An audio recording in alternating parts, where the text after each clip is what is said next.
Soomaaliyeed iyo mujtamaca waxay aaminsan yihiin ninku markuu naagta uu qabo si uu u naco ama uu dhibsado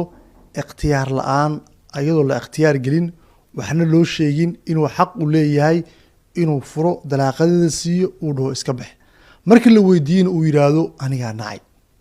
amba uu sababeeyo haddii uu sababayna isaga ay ka soo dhamaato laakiin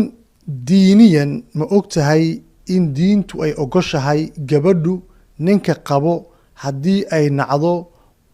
oo uu ka soo dhammaado oo jacayl aysan u haynin isagoo masruufo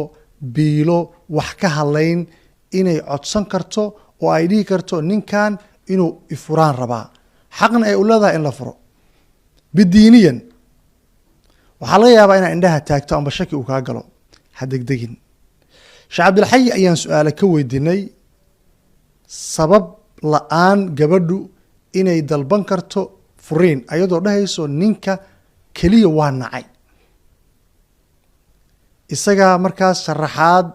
iyo wax walbana siin doono bal muuqaalka sheekh cabdilxayi aan isla dhamaysano waxaa way u leedahay ha taas guurku waa raalli ahaansho iyo is-ogolaansho nabiga sal ly slam gabadh baa u timid waxay tiri ninkaas diintiisa ma duraayo dhaqankiisa waxba kama sheegaayo laakiin anaa nacay saas daraaddeed waxaan rabaa in layga furo markaas wuxuu ku yidhi beertii uu ku siiyey meherka ahayd ma u celinaysaa markaasay tiri ha waan u celinayaa bes waxaan beertiisa u celi waana lagu furayaa marka saas daraaddeed yani gabadhu haddii iyadu ay yani ninkaani ku qanci weydo